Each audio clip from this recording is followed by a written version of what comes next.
Hello everyone, welcome to path shower. कैसे हो सब? आई होप सभी की लाइफ प्रिपरेशन बहुत अच्छी जा रही होगी। तो आज हम पार्ट थर्ड करने वाले हमारी 1000 MCQ सीरीज़ ऑन अकाउंट्स, जो फाइनेंस अकाउंट असिस्टेंट के पॉइंट ऑफ व्यू से बहुत ही इंपॉर्टेंट है। या कोई भी एग्ज़ाम ले लो जहाँ पे अकाउंट्स का सिलेबस हो, बहुत अच्छी सीरीज आने वाली है ये। स्टार्ट करने से पहले अगर आप इस चैनल पे पहली बार आए हो, please do subscribe. So without taking further time, let's get to the point. आज हमारा जो पहला क्वेश्चन है यानी कि 33 वाला क्वेश्चन है, तो ये क्या बोलता है? The first question is import duty of raw material purchase is. जो हम इम्पोर्ट ड्यूटी, जब हम रॉ मटेरियल परचेज करते हैं आउटसाइड से, जो उस पर इम्पोर्ट ड्यूटी लगती है, वो हम किस में कंसिडर करते हैं? Revenue expenditure, capital expenditure, deferred revenue expenditure और नन ऑफ दीज। तो पहले हमें पता होनी चाहिए कि revenue expenditure, capital expenditure and deferred revenue expenditure क्या होता है। रेवेन्यू एक्सपेंडिचर जो होते हैं वो शॉर्ट टर्म एक्सपेंडिचर होते हैं, जिनसे हमारी रेवेन्यू अर्निंग कैपेसिटी कंटिन्यू रहती है। और कैपिटल एक्सपेंडिचर ये हैवी एक्सपेंडिचर्स होते हैं जो हम इन्वेस्ट करते हैं कैपिटल गुड्स में, क्योंकि हमें जो to maintain the earning capacity of the business जो रखनी पड़ती है। And deferred revenue expenditure, these are the heavy expenditures which give benefit for more than a 1 year. For example, ये हम फिक्टिशियस एसेट्स भी कंसिडर करते हैं। और डेफर्ड रेवेन्यू एक्सपेंडिचर में एक इम्पॉर्टेंट पॉइंट है, एक इम्पॉर्टेंट पॉइंट है। अगर डेफर्ड एक्सपेंडिचर हमने 1 लाख रखा होगा, तो इसमें अगर हम 75,000 करंट ईयर में यूज़ करेंगे, करंट ईयर में, वो कंसिडर होंगे एक्सपेंसेस, वो कंसिडर होंगे एक्सपेंसेस। और जो रिमेनिंग 25,000 होंगे वो हम कंसिडर करते हैं एज एसेट, वो हमें बैलेंस शीट में दिखाना पड़ता है as asset. So first question का आंसर जो है वो है रेवेन्यू एक्सपेंडिचर। इंपोर्ट ड्यूटी हम कंसिडर करते हैं क्या? As a revenue expenditure. And the next question is life insurance corporation account is या। जो लाइफ इंश्योरेंस कॉरपोरेशन अकाउंट है वो हम कंसिडर क्या करते हैं? Life insurance corporation, nominal account, artificial personal account, representative personal account and real account. तो क्या लगता है आपको क्या होगा लाइफ इंश्योरेंस कॉरपोरेशन अकाउंट? तो लाइफ इंश्योरेंस कॉरपोरेशन अकाउंट हम कंसिडर करते हैं as a artificial personal, as a artificial personal account, क्योंकि कॉरपोरेशन आ गई, कॉरपोरेशन एंटिटी, बैंक, कुछ भी जो मैंने आपको कहा था वेंचर, वो आएगा, वो तो बनता है क्या? Artificial personal account. And the next question is goods taken from the business for the personal use by the property should be credited to. जब एक प्रॉपराइटर, एक बिजनेस ओनर अपने बिजनेस से गुड्स अपने लिए, अपने खुद के खर्चे के लिए निकालता है वहाँ से, वो क्रेडिटेड किस में होते हैं? आप सोच रहे होंगे वो ड्राइंग्स में क्रेडिटेड होंगे, लेकिन ये गलत है, ये गलत है। क्योंकि जब भी प्रॉपराइटर गुड्स निकालेगा अपने बिजनेस से, वो हर बारी हम कंसिडर करते हैं किस में? परचेजेस अकाउंट में। किस में? परचेज अकाउंट में। ड्राइंग्स क्या होता है? Amount withdrawn by the proprietor for the personal use. And the next question is a cash book with discount column and a bank column is called as. Cash book जिसमें discount column भी हो, cash column भी हो और bank column भी हो, उसको हम क्या बोलते हैं? ये तो पता ही है सबको, इसको हम 3 कॉलम कैश बुक बोलते हैं। इसमें एक पॉइंट, जो ये डिस्काउंट कॉलम होता है इसको हम बोलते हैं मेमोरेंडम कॉलम। क्या बोलते हैं? Memorandum, memorandum column. Important point याद रख देना। कैश बुक 4 टाइप्स के होते हैं, कैश बुक 4 टाइप्स के होते हैं, याद रख देना, इंपॉर्टेंट है। Single column cash book, double column cash book. Double column में अपने 3 पॉइंट्स आते हैं, एक तो है cash column and discount column, bank column and discount column, cash and bank. और फिर आता है third triple column cash book, triple column cash. और फोर्थ आता है पेटी कैश बुक। इंपॉर्टेंट पॉइंट्स है चारों के चारों। And the next is the periodical total of returns inward day book is posted to. जो periodical total of return inward, return inward क्या है? रिटर्न इनवार्ड मतलब सेल्स रिटर्न। अगर रिटर्न आउटवार्ड होता तो परचेज रिटर्न, लेकिन रिटर्न इनवार्ड है ये, तो सेल्स रिटर्न होगा। तो इसका क्या होगा? ये किस में डेबिट हो जाएगा जब रिटर्न इनवार्ड, जब सेल्स रिटर्न आता है? तो वो तो होता है किस में? Debit side of the sales return account. And the next question is the process of transfer of entries from a day book to the ledger is called. जब हम डे बुक, डे बुक किसे कहते हैं? Day book हम कहते हैं किसको? Journal को, क्योंकि जर का मतलब ही है डे। डे बुक हम जब हम डे बुक से एंट्रीज पोस्ट करते हैं किस में, लेजर में, तो उसे क्या बोलते हैं, उसे बोलते हैं लेजर पोस्टिंग। उसे क्या बोलते हैं, ledger posting. And the next question is which financial statement represents the counting equation as assets equal to liabilities plus owners equity. ये तो सबको ही पता है, ये बैलेंस शीट इक्वेशन है, क्योंकि it is the foundation of double entry system. कौन सी डबल एंट्री सिस्टम की फाउंडेशन कौन सी है, अकाउंटिंग इक्वेशन। अगर अकाउंटिंग इक्वेशन हम ऐसे लिखे, लाइबिलिटीज प्लस ओनर्स इक्विटी या capital minus assets is equal to zero होता है। याद रख देना, कभी कभार ऐसे पॉइंट पूछे जाते हैं, कॉमन सेंस वाले क्वेश्चन, लेकिन एग्जाम में अक्सर रॉन्ग मार्क किए जाते हैं हमसे। And the next is the depreciation account is closed at the end of the year by transfer to the. जब हम डेप्रिसिएशन अकाउंट क्लोज करते हैं at the end of the year, क्योंकि डेप्रिसिएशन एक इनडायरेक्ट एक्सपेंस है, तो ये हम कहाँ पे शो करते हैं, प्रॉफिट एंड लॉस अकाउंट में। क्योंकि प्रॉफिट एंड लॉस अकाउंट में हम शो क्या करते हैं, indirect expenses and loss, indirect incomes and gains, indirect expenses and loss, indirect incomes and gains.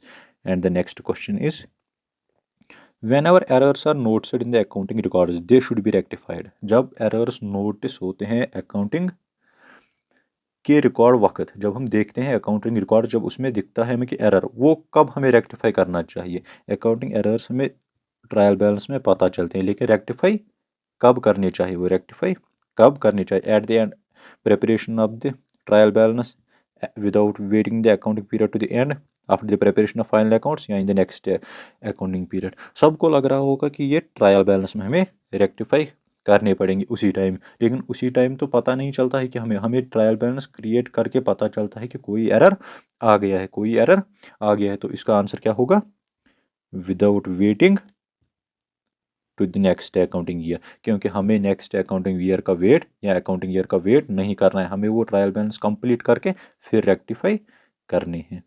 And the next question is a purchase of 49,500 from Shiva was recorded in purchase book as 59,400 the profit would show.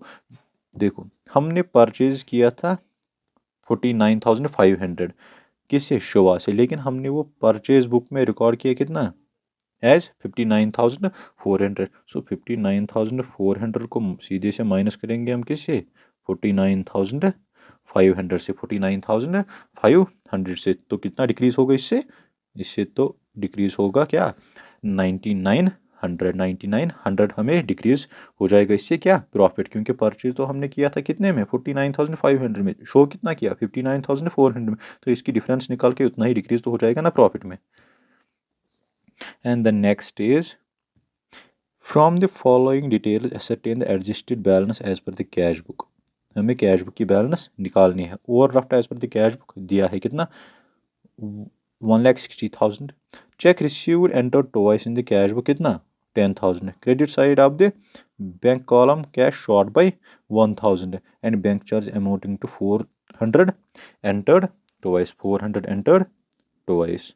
तो इसका क्या लिखना है, 16,000,000 1,60,000।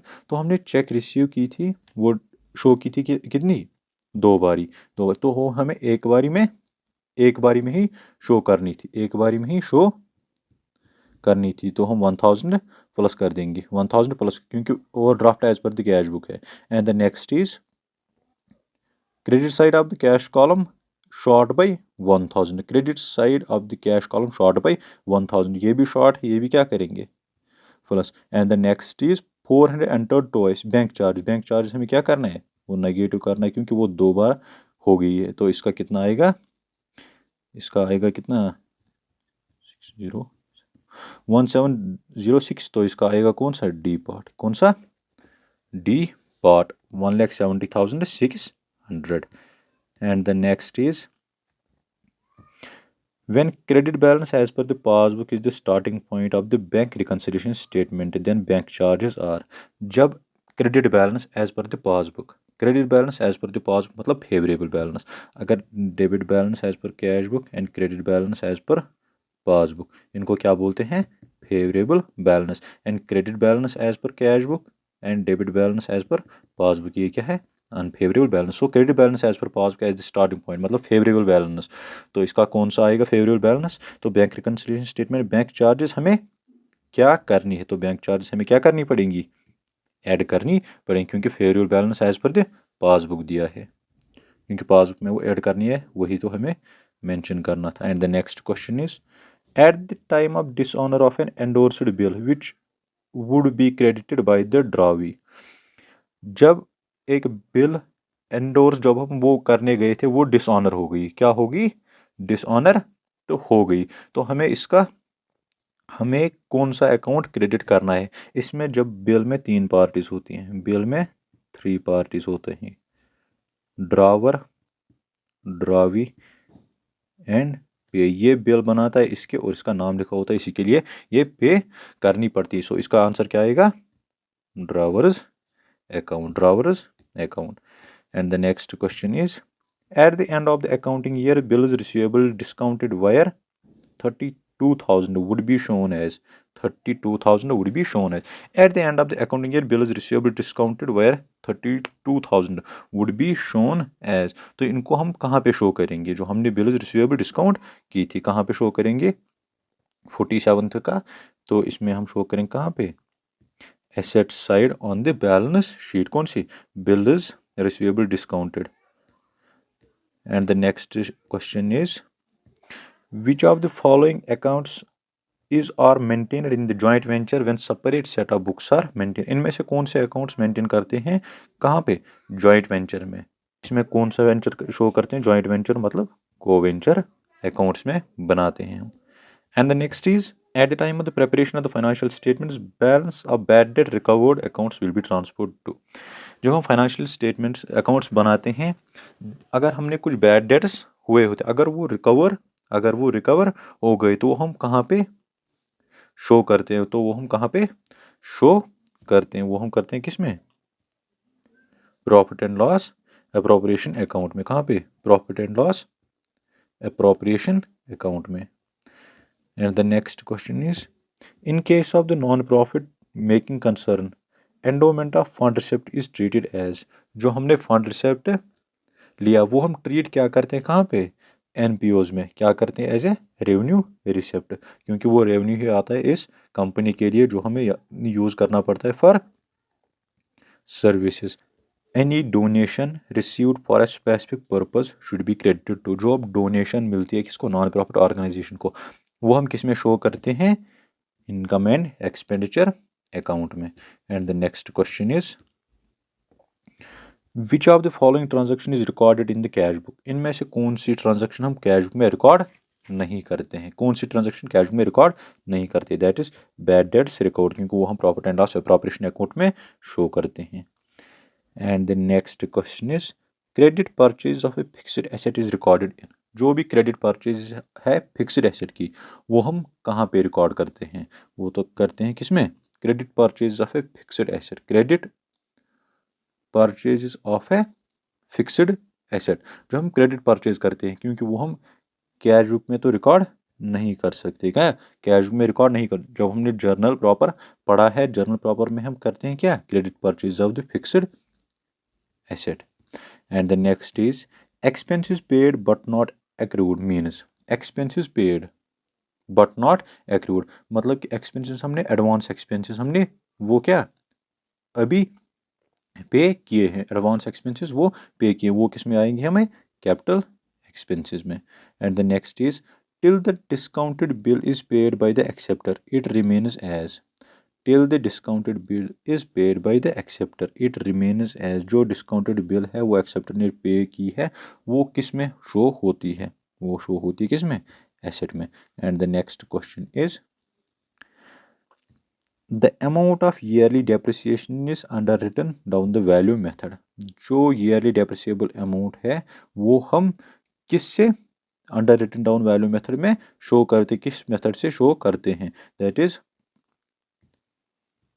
Same over the years. कि written down value method में हम same amount decrease करते हैं every year. So this was all about the today's part that is 30 questions, and in the next lecture हम और 30 क्वेश्चंस करेंगे या हमें 40 क्वेश्चंस किया करेंगे। तो अभी तक हमने 130 क्वेश्चंस अराउंड सॉल्व किए हैं, इसमें 60 और अनदर में 70 क्वेश्चंस। सो फ्रेंड्स, अगर आपको इस लेक्चर से, अगर इस सीरीज से कोई फ़ायदा हुआ हो तो please consider subscribing and hit the like button. Thank you for watching, have a great day.